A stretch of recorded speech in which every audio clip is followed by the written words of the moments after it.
Hello, everyone, and thank you for joining us today for a panel that we are calling The New Ethics of Traffic Engineering, Revising the MUTCD and More. My name is Jessie Singer, and I'm the head writer and senior strategist here at Transportation Alternatives. In this panel, we are going to look at something that is often hidden or not readily apparent in the political and advocacy conversations about Vision Zero. That is the role of traffic engineers. We're going to look at how traffic engineers analyze streets and how they make decisions, as well as what I'm going to call, for lack of a better word, the rule books of traffic engineering, which guide those decisions. We're going to cover how these rules of traffic engineering can affect whether or not crucial Vision Zero projects get made, and talk about the ways you can try to push those projects forward, even when the rules of traffic engineering get in the way. With us today to shed light behind the scenes in traffic engineering, we have three remarkable traffic engineers who are all Vision Zero advocates in their own right. Zabe Bent is the Director of Design for NACTO, the National Association of City Transportation Officials. Dongho Chang was, until recently, the city traffic engineer for the Seattle Department of Transportation, and recently became the state traffic engineer for the Washington State DOT. And last but not least, Bill Schultheiss is the Director of Design at Tool Design, a private traffic engineering firm, where he's pioneered new design strategies, such as cycle tracks, shared streets, and arterial traffic calming, and overseeing the design of more than 250 bikeways in the US. Bill is also an active member of the Bicycle Technical Committee and the Pedestrian Task Force of the National Committee on Uniform Traffic Control Devices. Now, to start, we're going to talk about that last confusing thing I said in Bill's bio. Bill's on the Committee on Uniform Traffic Control Devices. That is a group that advises the Federal Highway Administration on what goes in and what needs to change in one of the important rule books of traffic engineering, the Manual on Uniform Traffic Control Devices. I know that is a mouthful and the acronym is not much better, MUTCD, but we're going to say it a lot in this panel. Essentially, the MUTC is a book that lays out, among many other things, when traffic engineers should or should not install infrastructure, such as stoplights or crosswalks. Now, this panel is going to be an open but gently guided discussion with time for questions at the end. But to start, we wanted to give you some background on the MUTCD. That's the Manual on Uniform Traffic Control Devices, and some of the other rule books that guide traffic engineering decision-making. I'm going to turn it over to Bill for that, and he's going to share his screen and has a short presentation for you.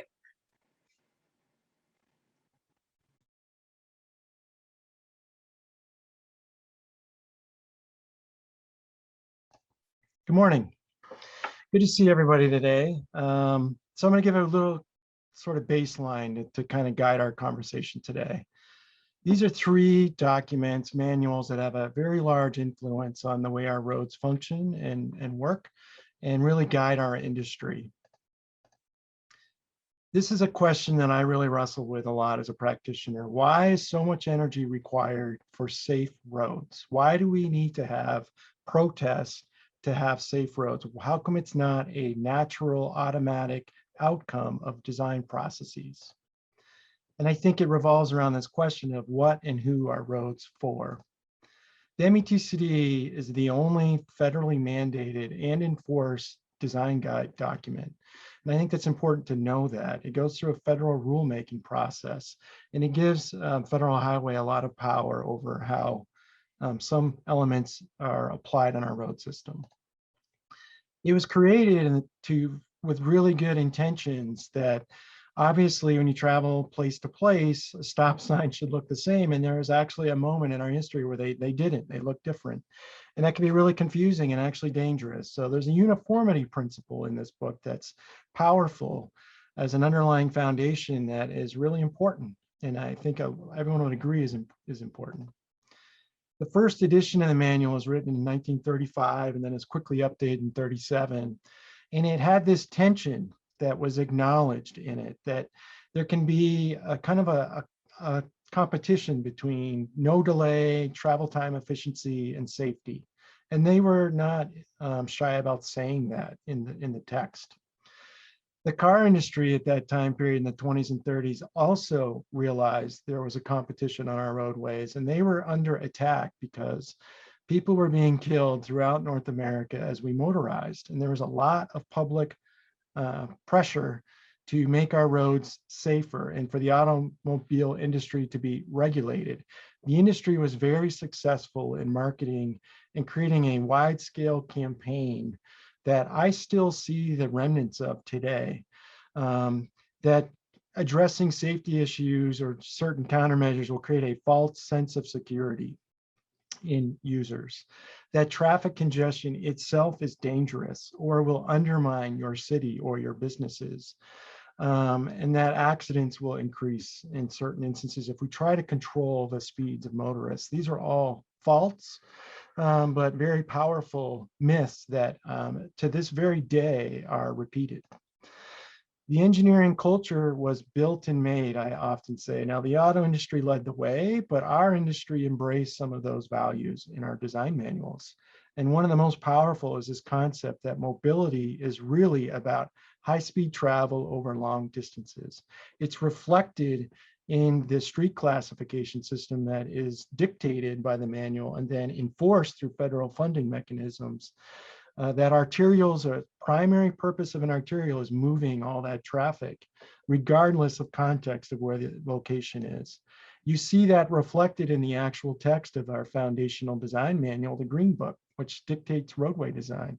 It says arterials, because that has that purpose of moving a lot of traffic, and we should be prioritizing long distance travelers on that system, that particular road type, it's appropriate to actually design them to operate at 45 miles per hour and is in fact desirable. The problem with that is it ignores the context of the safety consequences of that choice. When you have a 45-mile arterial in downtown Miami, which is real, at a transit station, great risk of people dying if they're hit by cars accessing the transit stop. That's not discussed in these manuals. The Green Book goes further in describing what are acceptable levels of service. Now, one, the word acceptable is a political choice, not an industry choice. So that's a values statement, but it lays a baseline that we should be shooting for a level of service of a C or a D in an urban area as a target, and that is actually 20 years into the future. Well, we had to create some tools to measure what that means. Scientific tools, we would like to say. So we created a level of service formula to measure it, and it was based on value judgments. They were very clear about it in the first edition. These were industry professionals getting in a room and making value decisions about how that formula was constructed. It's constructed to measure the peak 15 minutes of one of the highest volumes of the week, of the highest volume periods of the year.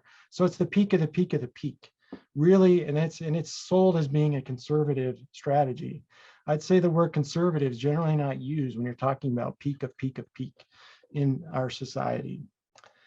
The consequences of that are that we end up, when we target that very narrow period of analysis, is we get these outcomes, very large roads. We speak about it in terms that are value laden in our language, that this is an improvement.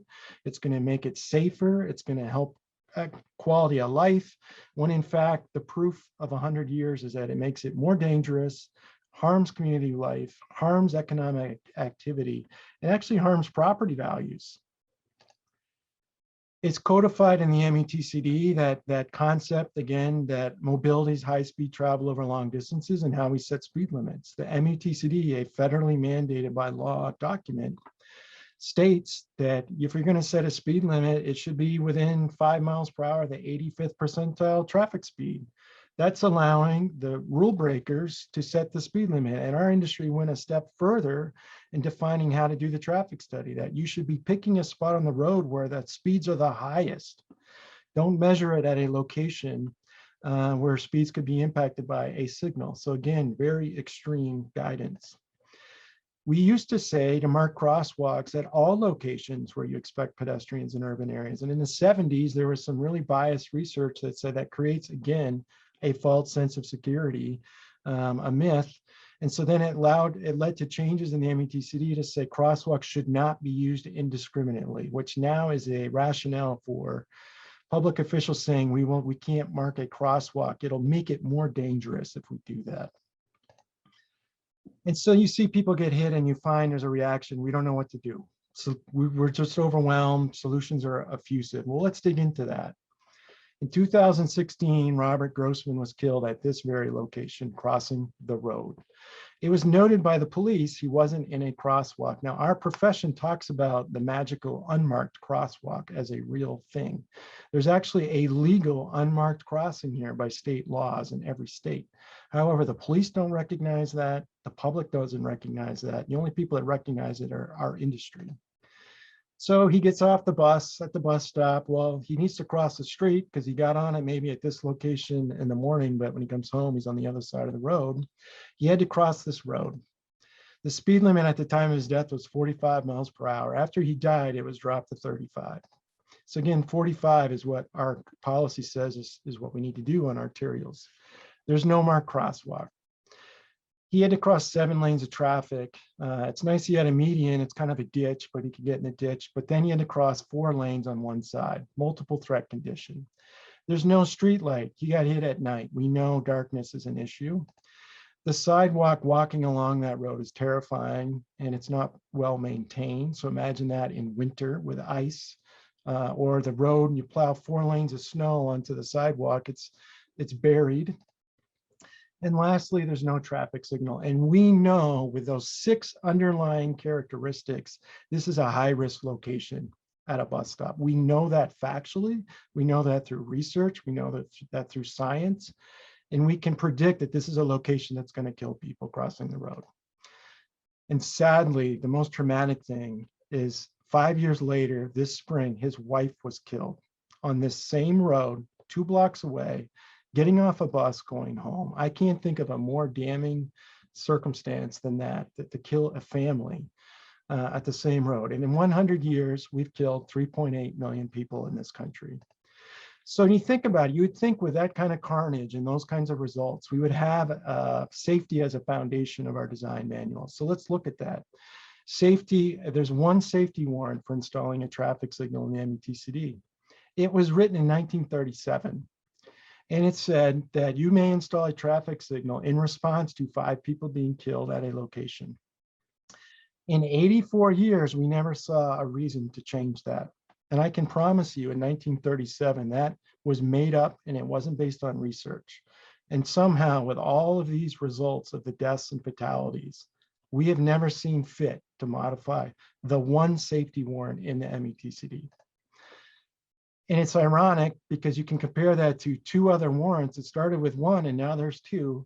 Engineers have permission to proactively install traffic signals to keep traffic flowing in advance to accommodate every need of a motorist to minimize their delay. Those are 2 warrants that are allowed. They have nothing to do with safety and everything to do with keeping traffic flowing. You see in the last decade an increase of letters of Federal Highway exercising their federal mandate and their enforcement ability to threaten defunding federally funded projects for cities that install rainbow crosswalks. And when they send the letters, they add the myth that a rainbow crosswalk can contribute to a false sense of security, which again has never been proven, but it's stated in official documents. This has led to a public backlash. Mayors, council, city after city is frustrated. It led to the creation of NACTO. And I think NACTO having a real prominence in our design guidance industry to push back against this, to have better cities, safer cities. For the first time in history, the public commented on the MUTCD. This used to be one of these little documents no one paid attention to. This spring, 25,000 comments were submitted on it. The vast majority were reformed this document to have a safety basis. We need to understand that engineering guides reflect the values of society and the profession. And our profession likes to sometimes say we're only reacting to what society wants. But society doesn't write these manuals. We write it. We control the words in it. We make the decisions of what goes in there. Those are our values. So we have a great impact on the resulting values of society. And that's why I'm really proud that Tool Design has led the push for reform of our industry, that we move to embrace ethics, empathy, and equity in all of our work, because we have a dangerous system that's harming the climate, harming our citizens, and it needs to change. And I'm really excited about where our industry is at because it's changing. And I look forward to the conversation about that change today.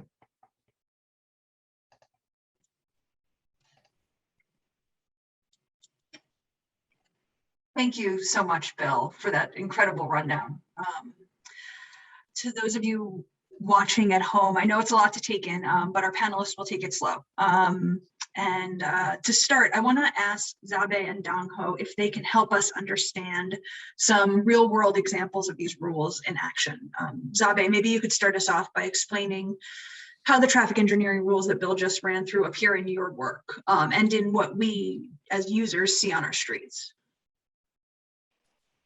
Yeah, so in our work, I'm at NACTO, which is the National Association of City Transportation Officials, and our membership is basically about 90 cities in North America, and we try to provide services to our members on how to improve the city conditions that we see in our streets and roads.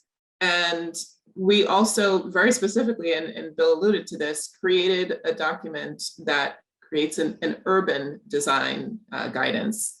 And right now the guidance that's out there is sort of very ubiquitous. It thinks it can be applied anywhere.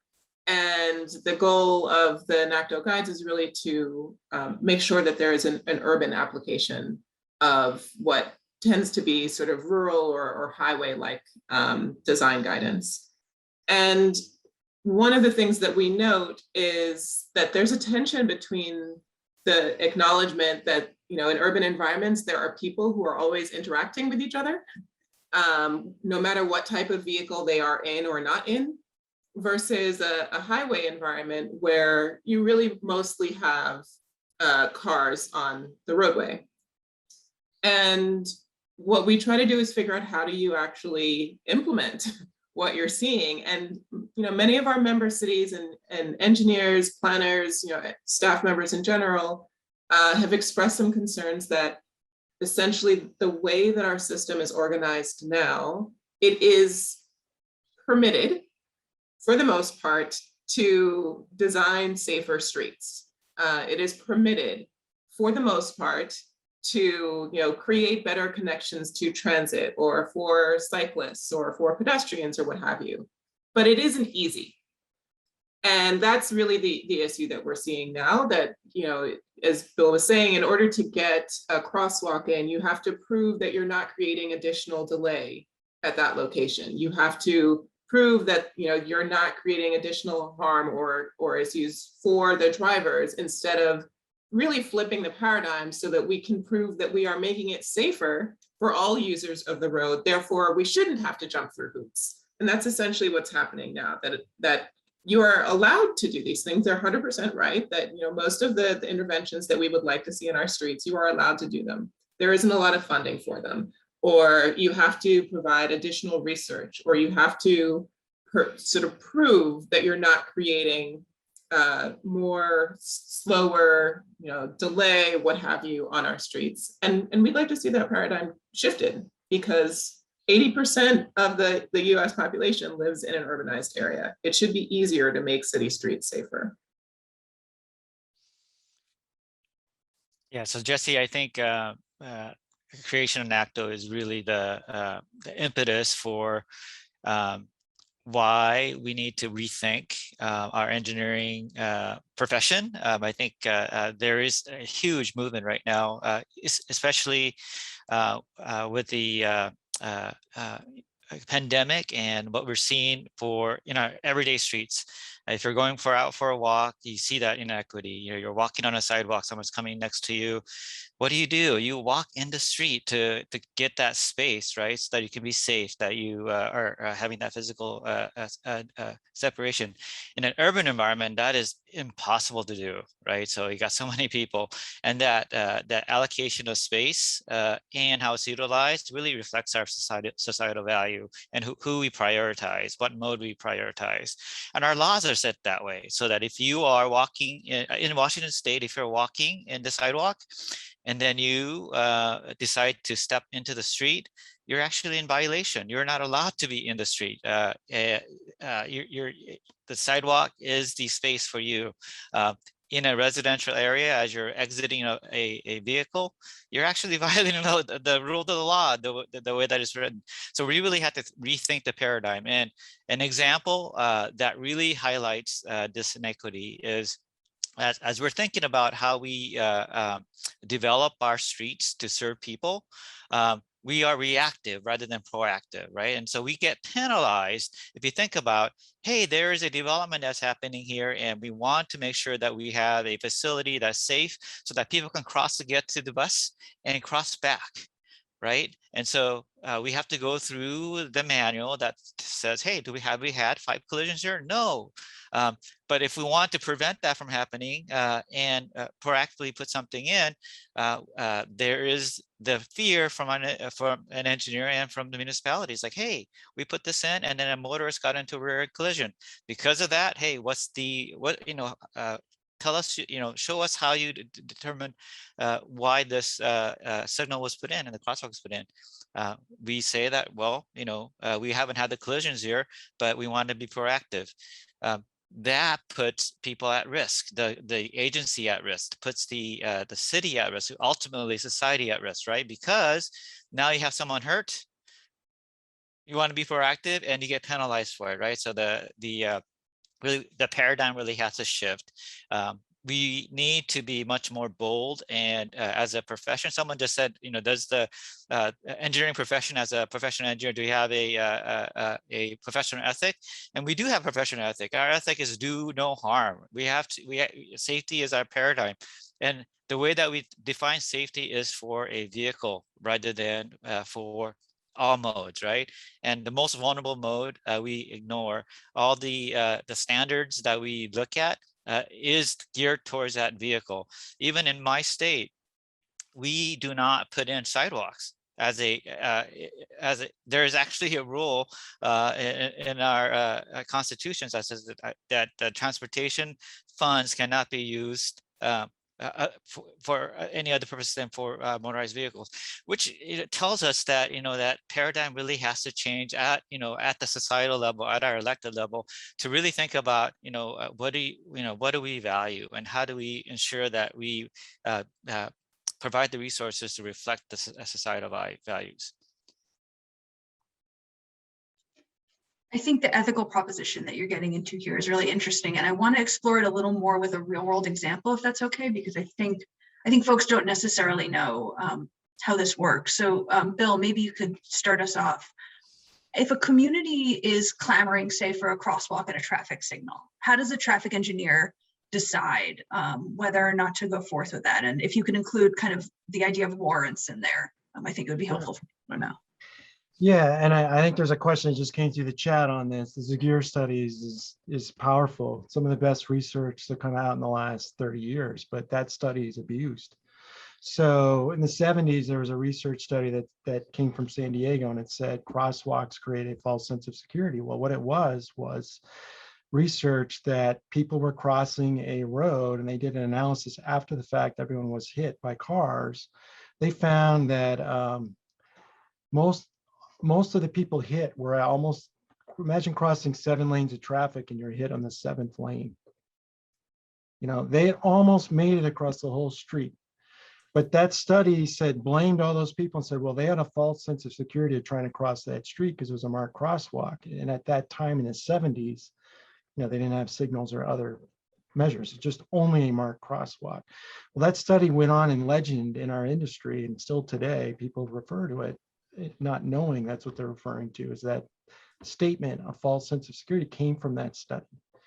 And it's been disproven. That was victim blaming. And so the Zabe study came around in early 2000, 2005.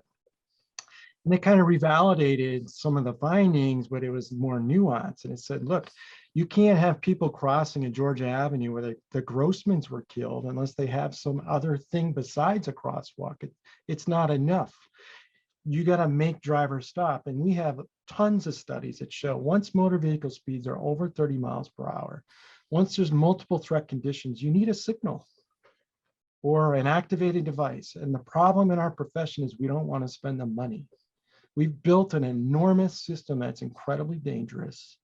And now to make those crossings safe is going to cost a fortune. The real issue here is prioritizing where to spend that money.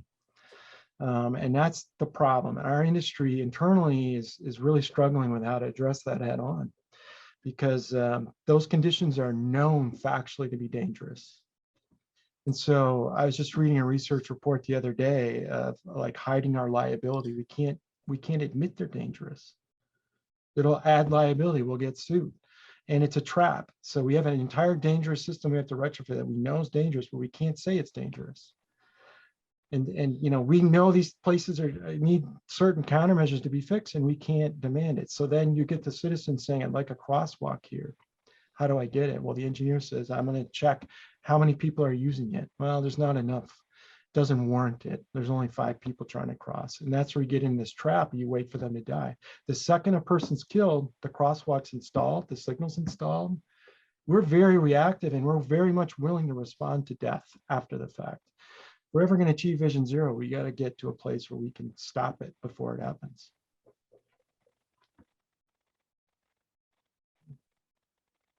Yeah, I can add on to that. I think the money thing, and I see a point in the chat that it's less of a funding issue, and you're right, Bill. You know, once there is an actual incident, someone is seriously injured or killed, that, you know, folks sort of rush to do something about it. But I think that the money issue comes in when you realize that it's everywhere, right? So yes, you can go in and fix this one location, but I think there's a concern about stating that something is dangerous and knowing that you have to fix it.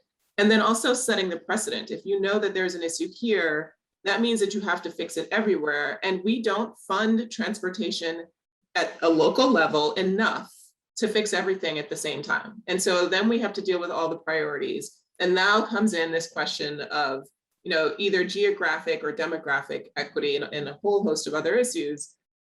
And it does stem back to political will, for sure.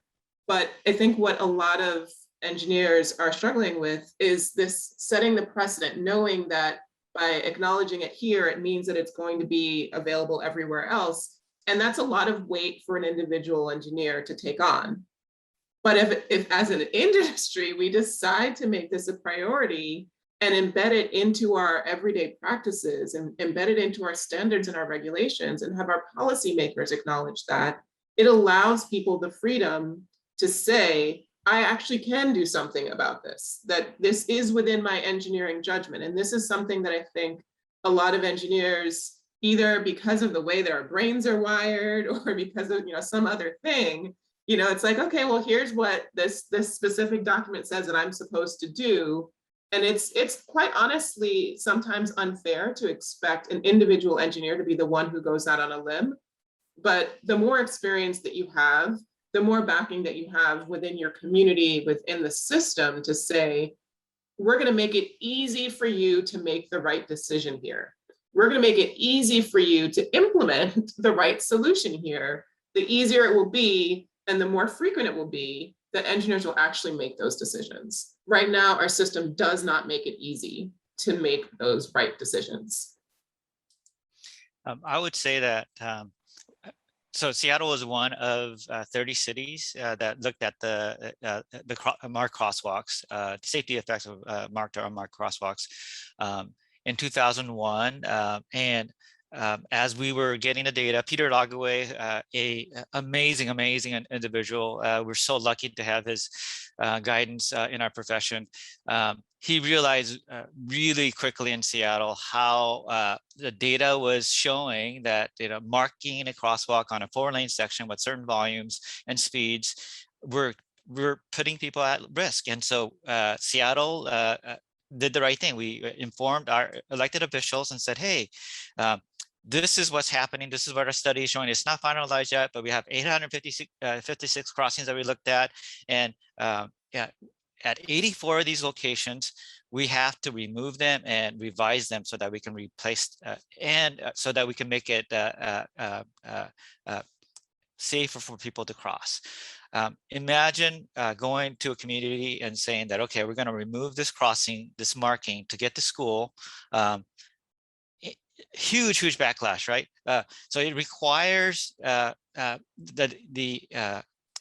the backing of elected officials to do the right thing, which is that we're going to come back. We have all this throughout the city. We're going to look at it comprehensively, just have a really a open, transparent process and say, because these configuration makes it harder for people to cross, and we design these streets so that they're difficult for all users, we're going to come back and systematically change them. And this is how Seattle did all of our road diets.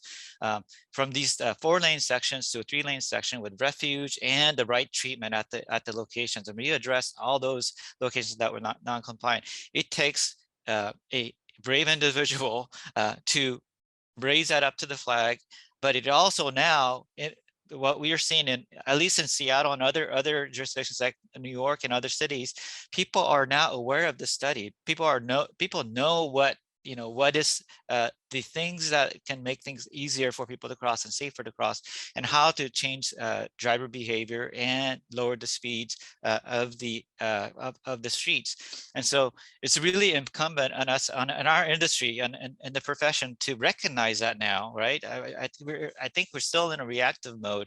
I'm very proud of NACTO. I'm very proud of ITE, Institute of Transportation Engineers. We're all collective engineers, and now AASHTO, which is the state traffic engineers, are pivoting as well. They're understanding that we have to change the paradigm. We have to provide tools for our professionals to now develop streets, provide traffic control devices so that people can get to their destination without getting seriously injured or killed. Have all those elements in. And we also need Federal Highway Administration, people who are the document holders of MUTCD, to recognize that and provide that flexibility in this manual, because this manual provides such a control of what we can do on our streets. And if this document doesn't change, everything else really is subservient to this document.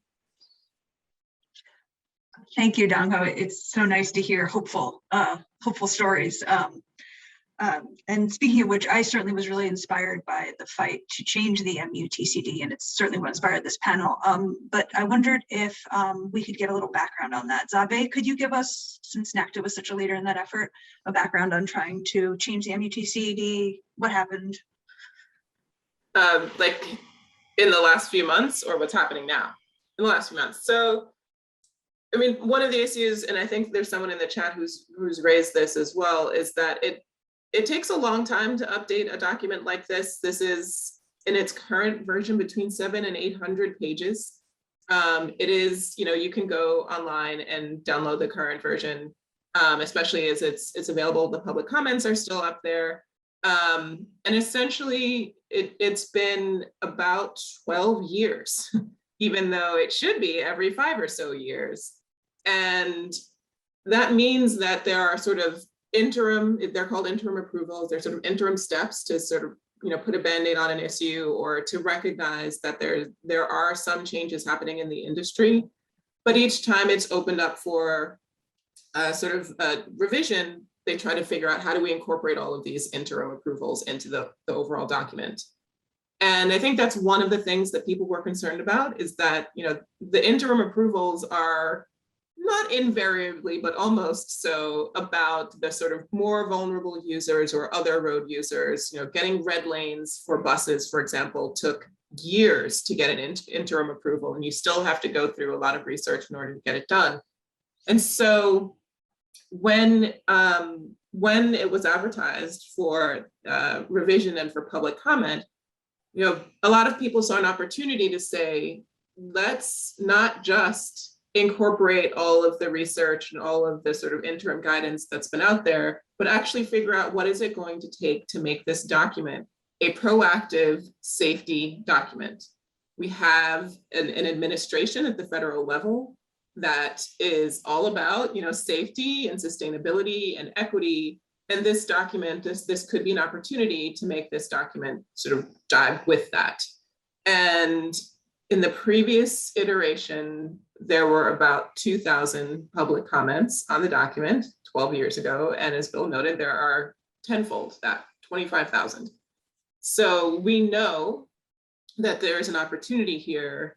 And we heard from sort of everyday people walking around, urban streets to, major organizations that have been working proactively for safety for years. And NACTO collected, I think we started with 800 individual comments and submitted 400 on like this huge matrix, in addition to a cover note about just what was the content of the comments that we received from our member cities. And we also saw comments from individual cities, from states, from regions, and of course from consulting organizations like Tool and TA and America Walks. And we're hopeful now that the administration will actually take this information to heart and will incorporate it in a way that makes sense. We're seeing some rumblings that folks do want to have an established cadence for updates so that we don't have to wait 12 years. I think quite honestly, one of the concerns with some of folks who were worried about the magnitude of comments and the magnitude of change is that it will take too long to address all of these comments to get to a new version. And we need a new version yesterday because it has been so long since the last time. And our response to that is there are comments on almost every single page. In order to address those comments, we're probably going to end up rewriting the document anyway. So let's rewrite a good document. How that will flesh out, I think we're all still waiting to see exactly what those next steps are. But we want to make sure that there is an open process for how the document will be updated going forward, that there is an egalitarian process so that the streets are for people, and we want to make sure that the people can understand how streets are going to be changing according to this document. I think that's a really beautiful idea, and I appreciate the way it adds a little heart to the process. Bill, could you speak at all to other engineering rule books and if there's any hope to change those, or things like level of service and how they affect how our roads are designed? Sure. Well, I think Dongho and Zabe are right. I mean, I've been in this business now 20 years, and we are at a moment of great change in it. The Green Book's being updated right now, and all the people involved in that process want it to be more context sensitive, and that's very, very positive.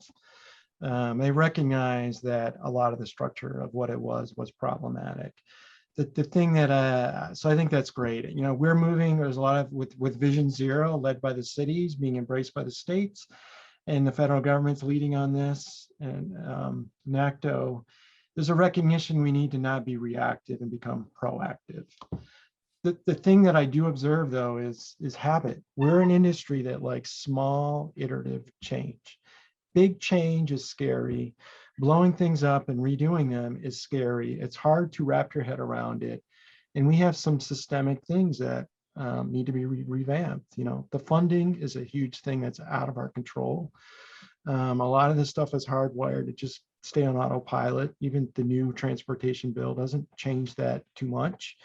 And that's where we need advocacy to focus on the Congress of how that funding comes in. And I'll give you an example is, why is it we use federal tax dollars to fund transportation, and then we say or allow states to say you can't spend those same tax dollars that come from general revenues to build a sidewalk in your city? And that money has to be restricted to people driving a car. That's crazy. And it's not fair. And it's a civil rights violation, I would argue, in some cases. And I watch those kinds of decisions get made all the time, handcuffing locals. And then this issue of the warrants, the issue we have is there's fear of liability. Well, we create the liability ourselves in the guidance we write. And that's the circular argument that we also have a hard time wrapping our head up. We need to own it. We need to own what has happened the last 100 years. We can get sued for installing an unwarranted signal because of the warrant we wrote ourselves. We can change that warrant. We can actually have a real proactive safety warrant that allows our industry to have maximum flexibility to spend what is limited dollars in cases. And then it's a different issue. You take that off the table, and now we're talking about prioritization of how we spend our money. And that's where we need to go. And I don't see that we're there yet. There's a discomfort with that kind of thinking. But we have a lot of leaders like Dongho and Zabe and others, and people in state DOTs, people at the federal level who are leading on this. But it takes a lot to turn a ship around. And we're changing, but I'd like to see it change faster.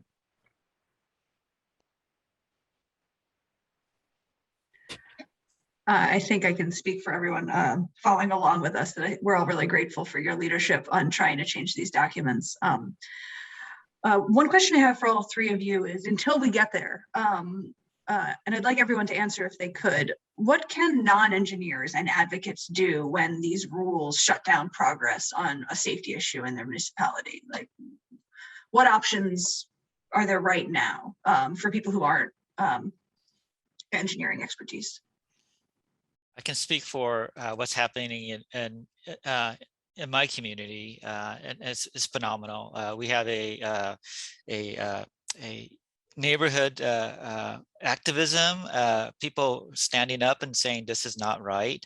They're contacting us directly when I was working at SDOT, and we meeting people, experiencing the locations, invite the engineers to see it, invite your local elected officials to come out and experience it.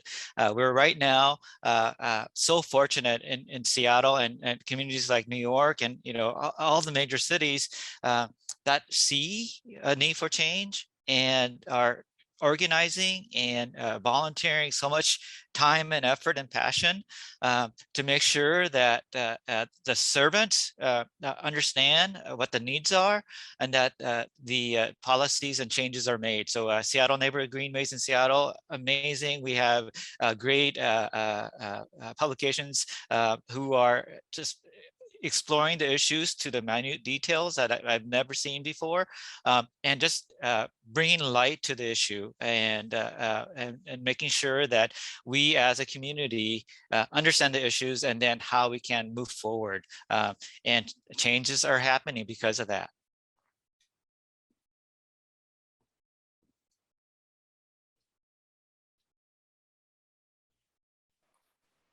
Yeah, I think for the non-engineer and for advocates, obviously, getting in touch with your elected officials to make change is something that is really effective. And that's at the local level as much as at the state and federal level. I think a lot of times we focus our energy on the federal level, and that's certainly reasonable. But making sure that your local elected officials, your local policymakers are creating an environment that makes it easier for engineers to say yes to the things that matter is really, really critical and important. The other thing I would say is find the engineers that want to say yes and make their lives easier. I mean, I think a lot of times engineers get a bad rep. And as you can see, not every engineer is just like, okay, I'm going to stick my head in the sand and do exactly what the manual says. There are plenty of engineers that are actively working on this and would like to have more proactive partners on the other side of the table. And I think it's important to figure out, how do we pre-game a situation, or how do we simply work together to get to an outcome that we all want to see? And so walking into a room and not assuming an antagonistic outcome is certainly one way to move forward. And making sure that we're creating the environment that makes their lives easier in that way.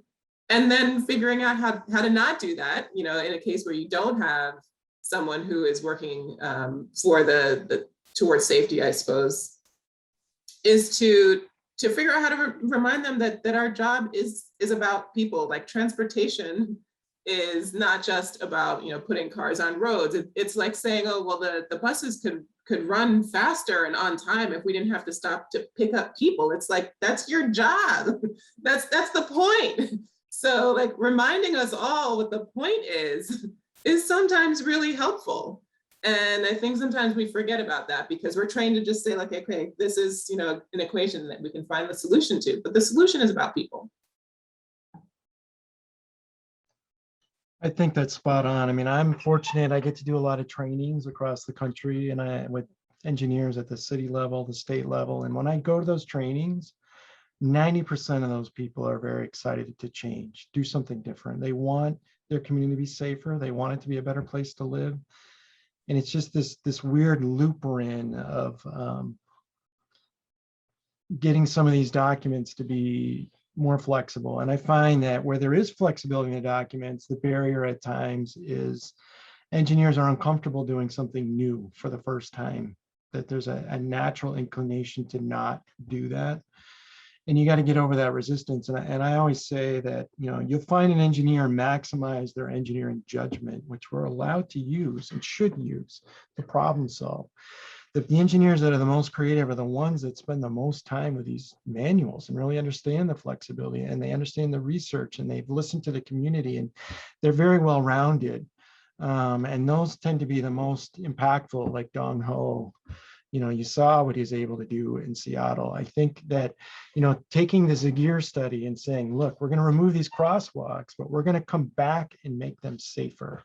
We're going to actually not just remove them and say we're done. We're going to have a program to make it safe. Seattle was one of the few cities to do that. Many others took the crosswalks out with no program to come back and make them safe. And that's a different philosophy. And you know, it comes back to, again, misinterpreting the results of that study a little, of like, it didn't say pull them all out and you're done with your job. It said make them safe. And that's what Seattle did. So celebrate engineers like Dongho and Zabe and others. But I think you're right. Make personal relationships with these people. They hear from motorists. They hear from the politicians. Solve the congestion. Solve it. They hear that as their number one problem, but take them for a walk. Go to the school, cross the street at school time with children where there's no signal on these big roads, and say, let's talk about this. Let's experience it. And that is a life-changing moment for some of these people. These are all such great points. And I'd like to give some time to a few of the audience questions that get at this. But one that's a little more top level than our discussion here, but I think is important, is you know, someone notes that they were upset with the National Committee on Uniform Traffic Control Devices response to the public comment, and wondering if the institution can be reformed, or if you know, the federal government can have more of an influence on how the committee moves. So I'll let Bill talk. He has a lot more background with the National Committee. Favorite of mine. You know, I was a member of that group for 15 years, and it's very insular. And the problem with that group is they're largely traffic engineers. And that's their job, is move traffic. Their day in and day out complaints they get at their desk are fix the traffic. And that group needs to be more well-rounded is the problem. Their views are all too much the same and too narrow. And so what I've watched happen over years is new people join with different perspectives, and they're open to listening to them, but it's just dominated by a groupthink. And so there are the professionals, they know what's best. And so that one comment that I saw came out as there was fear that for the first time, the public was weighing in on their domain. And I argued internally that this isn't just your domain. What you're doing here affects everybody. And this is the one document affected by law. I mean, you have people who have disabilities in there being that I knew advocates, powerful people being dismissed. You know, I was demanding that we get, why is it okay to install traffic signals with a yellow, green, you know, red light on it for motorists, but, you know, it's an option to install a pedestrian signal in a city. And yet that was happening. And the resistance was, we don't want to spend the money. And I'm like, well, this kind of decision shouldn't be made in the dark. It should have public eyes on it. It's not an ethical decision. So I think it was a situation where as more people became aware of what that committee was doing, they were getting uncomfortable because they were used to operating behind the scenes. It's interestingly enough, a committee that's open to anyone. Any person on this call today can join that committee. You pay the nominal fee and you show up to the meeting and you can weigh your voice. And I think that's a good thing to get some different perspectives on it. So I've been fortunate to serve on the committee with Bill and others. And again, it's really a body of professionals. People really care about what they're doing and also want to improve the manuals to have the flexibility. The dynamic in that committee is also changing. There's younger members, more diverse viewpoints, which is amazing. But again, it's the rules and the processes are very difficult to understand. You have to know the language of the manual to be able to contribute. And then once you submit, it goes to as an advisory to FHWA and the team that manages this manual, and it's not transparent. The things that come back is, again, sometimes opposite of what we recommended, what the data and the research shows. A case in example is the bicycle signal face. The way that was written totally would create an unsafe condition where people would violate. And that's what it creates. It creates that when you have a green bicycle signal, no other conflicting movement can go, even pedestrians. It's just weird the way that it's written. And to have a document like that apply to every traffic control device in the United States, meaning that you as a homeowner, if you have a bed and breakfast and you have a public that's coming in, you have to know that manual, because if you don't and you misapply and put something in there and someone gets hurt, guess what? You're liable, because the state statute adopts that manual and says you have to follow it, right? And a person got hurt. It's so broad in an application. No other, I can't think of a application where it's written in that way and managed in that way, and has such huge consequences for our safety, for our consequences for our city streets.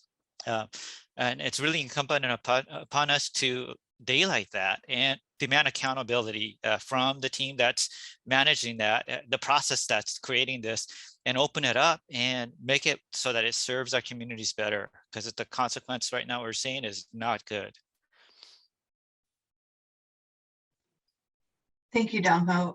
We've heard some great ideas about how advocates and the general public can better interact with engineers. I wonder if we could speak to how elected officials fit in, because certainly advocates are, I think, much more practiced and comfortable at influencing elected officials. How do we influence elected officials to influence the traffic engineers in their community? How can we push from that middle role?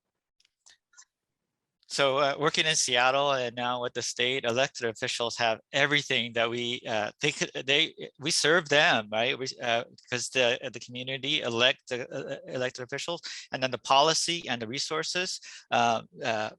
We just apply them with our knowledge, and so having ability for the elected officials to understand the needs of the community and then provide those policies, drive those resources so that we do the right thing on our streets, make sure that we are measuring, and so that we're providing that feedback, that we're getting the right outcomes. And so demanding that accountability from the people that are producing and changing our streets is really important. And so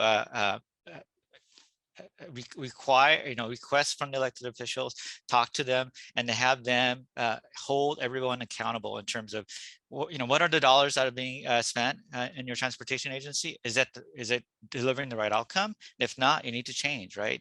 And I think one of the critical element is the way that we fund our transportation right now. The way that the U.S. is funding transportation is through the gas tax. And the gas tax is a use tax, meaning that in order to have the trust fund be replenished, you have to have people use it, right? It's really a weird paradigm, and it really needs to shift the other way. It's like, what is the outcome that we really want, which is more efficient way for people to get to where they need to go. Probably reduce some of that use rather than increase that use, and utilize land use so that we are much more proactive, right, about how people are saving time and resources for that transportation mode.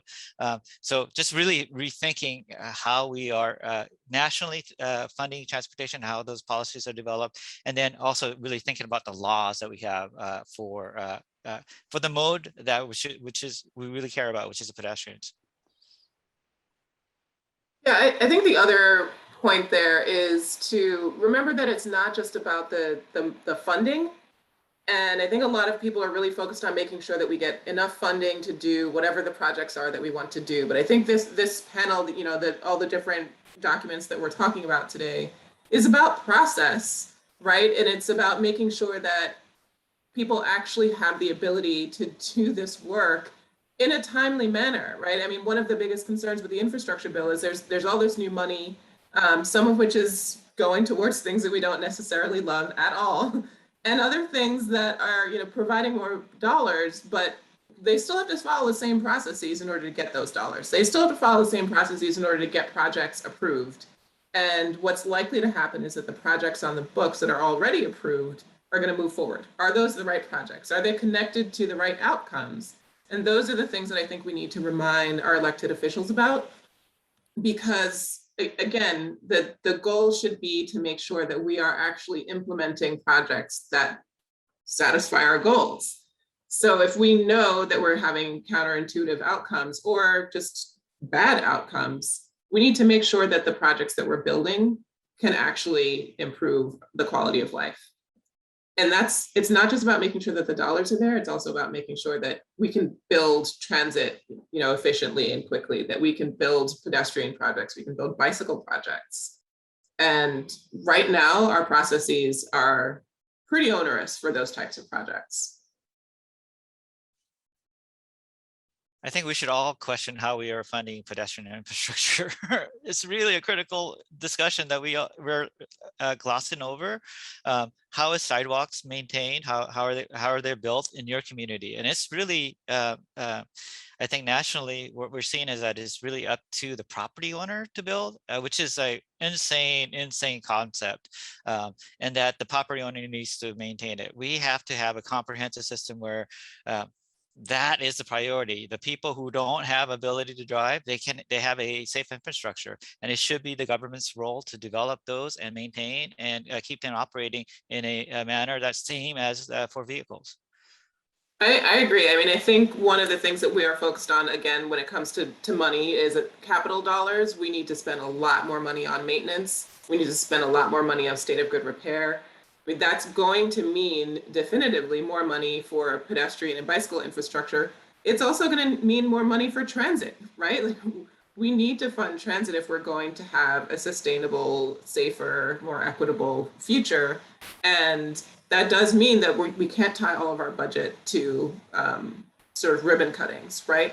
I think another thing is making sure that we can spend money at a local level. So advocating with your state and federal elected officials to sort of devolve the decision-making to the local level, because that's where literally the rubber meets the road, right? That's where we see how people interact on city streets.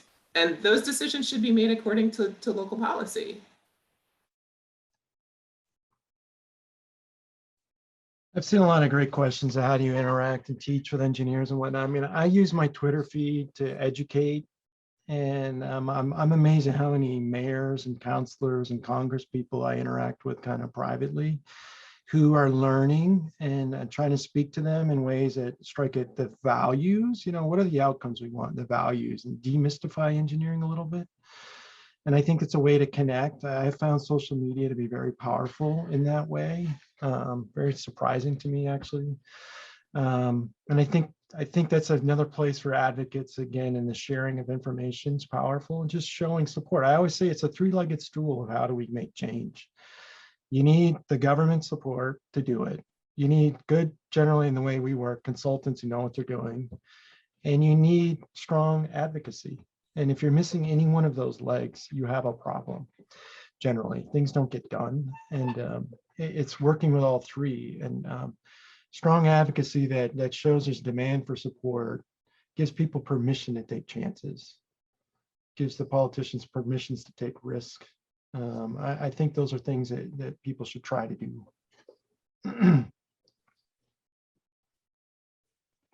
Does anyone have a story to share in the direction of what Bill's talking about? Just so as we start to wrap up, maybe there's a hopeful note of you know, where the rules were subverted, where people did bold things even though there was risk.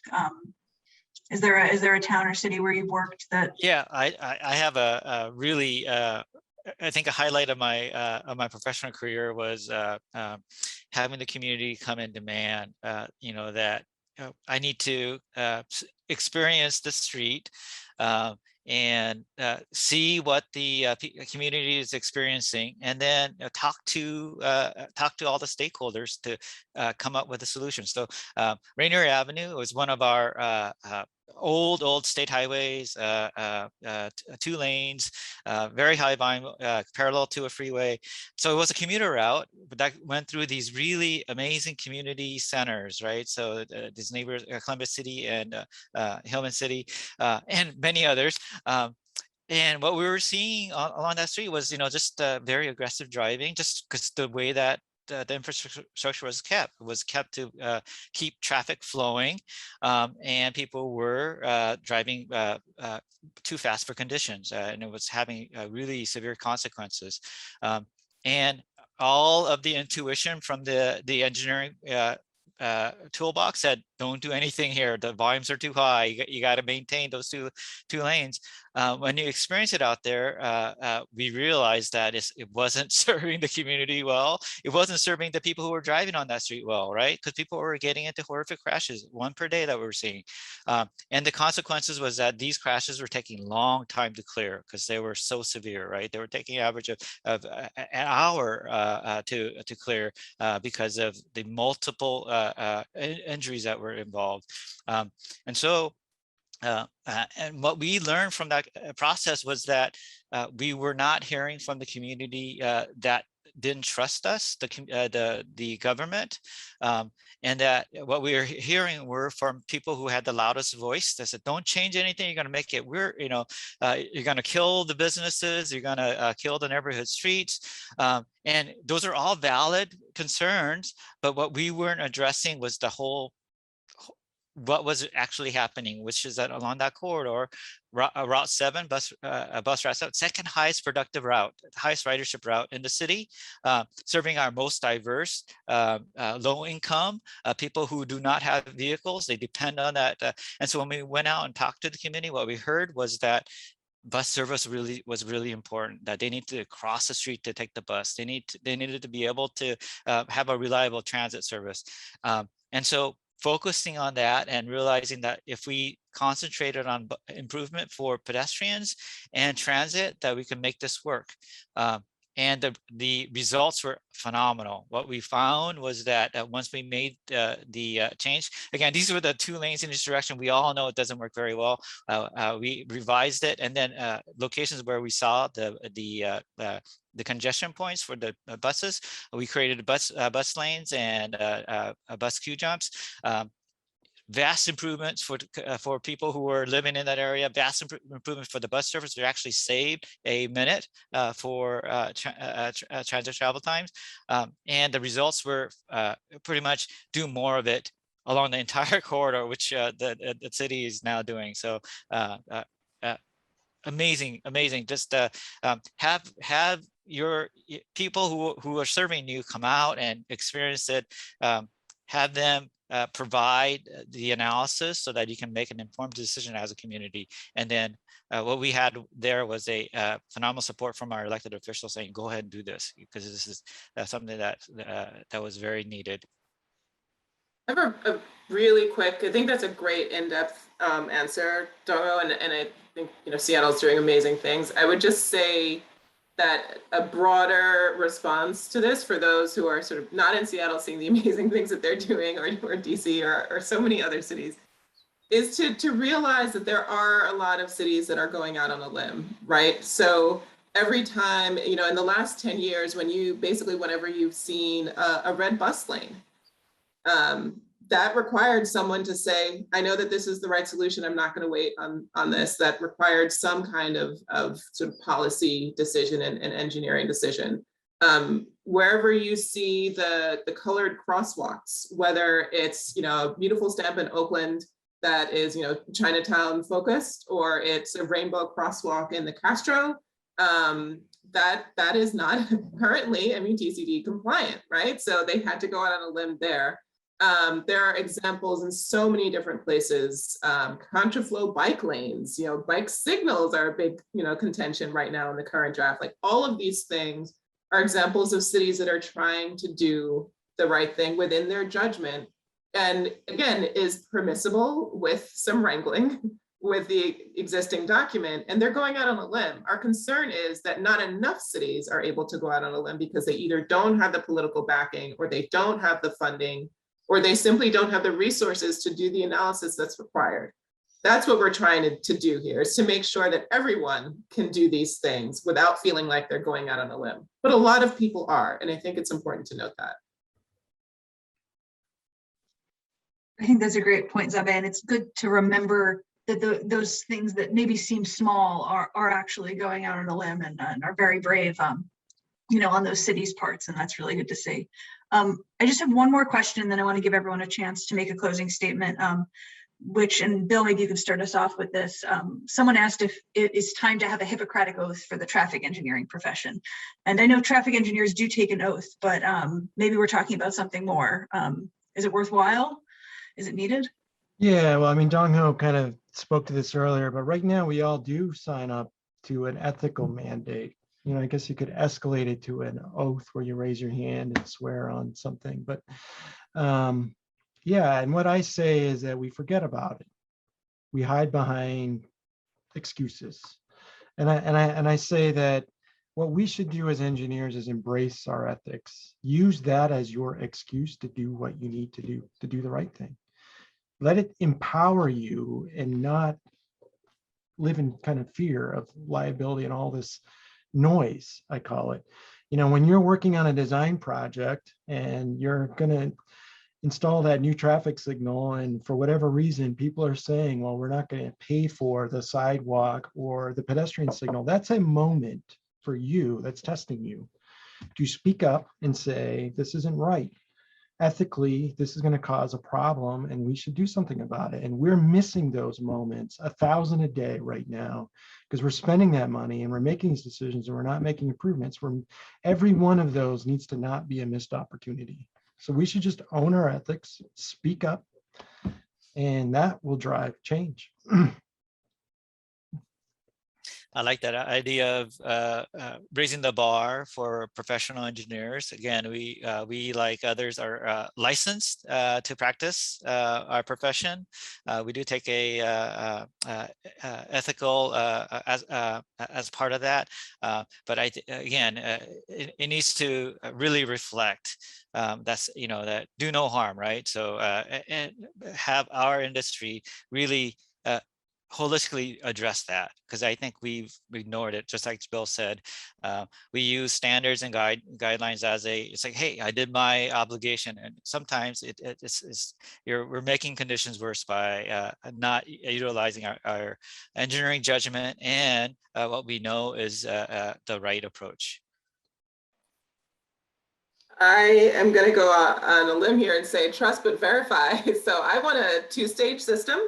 I definitely want to remind people of their ethics and their oath. I want to remind people that we make streets for cities, but I want the systems that we put in place to make it easier for them to do that.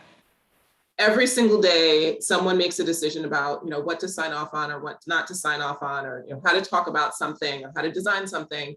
I want to make it easy for that to be the right decision every time. That's a systemic thing. That's not about an oath. I love that. So we're just about out of time. So I wanted to give everyone a chance to make a closing statement and tell us whatever you wish. But if you'd like a prompting question, if there's one thing you want this audience, advocates, other engineers to know about traffic engineers and traffic engineering that you think is often missing from the conversation when we talk about Vision Zero. So I would say that the profession is changing. This is an exciting time for me personally, seeing all the changes in the works and all the attention that we are having in terms of needing our streets to serve the people on those streets, right? And the functions that, and then really looking at the systemic safety aspect of it and designing so that we are engineering for that behavior that we want. So things are happening. Traffic engineers, I think we need to change our names to transportation rather than traffic. Traffic kind of connotes vehicle and vehicle movement, but really about just not having that trip is actually transportation, right? Being able to work remotely adds that. Having people be able to take the bus and that one vehicle having the space for 60 vehicles, that sidewalk space having 3,000 people crossing an hour versus 1,000 vehicles crossing an hour, and resizing for that transportation, I think is really powerful, and it's something that's happening now. So I'm really proud to be working in the profession at this time. I think if I could say one thing, it's that we need to not focus solely on the individual sort of responsibilities. I mean, obviously, I do think that we individually have the responsibility to do more as an industry, as a profession. But I think the way that we're organized now, a lot of it is, if this one person did this, or if this one program could do this, or if this one intervention could do something else.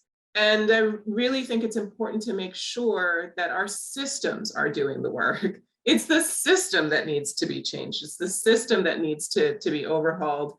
And that doesn't mean like everything all at once, but I definitely feel like there's a feeling that we are, we're failing our pedestrian safety norms and goals, and that means we're failing pedestrians. Quite honestly, we're failing drivers too. We're failing, transit riders. We're failing cyclists. We're basically not making our roads safer every single year. And this fighting amongst drivers and pedestrians and transit riders and cyclists and all these different people, at the end of the day, it's the system that isn't working, and it's the system that needs to change. So we're sort of playing gotcha with speed limits. We're playing gotcha with signal warrants. We're playing gotcha with all these different things. Let's not fight with each other. I want to fix the system. That's where the actual change needs to happen. I agree 100%. I mean, it's easy to get caught up in the one person, and I think we have a systemic problem for sure. And we need more people to join it. I'm a proud engineer. I love my job. I love my colleagues, and we need more engineers. We have so much work to do. And there's a shortage. A lot of engineers went into IT, make more money, went into real estate, construction, all that stuff. But we need roadway engineers, we need traffic engineers, people who are motivated to solve this, because we have 100 years of work ahead of us. And I think we're going to be a real important part of addressing climate change and the damage that's going to come from the increasing violent storms in our future. And we're going to be swamped. And what we don't want is an industry burned out, but we have no capacity to keep up with the demands, because the demands are not getting less, they're going to be more. So join us. It's a rewarding career.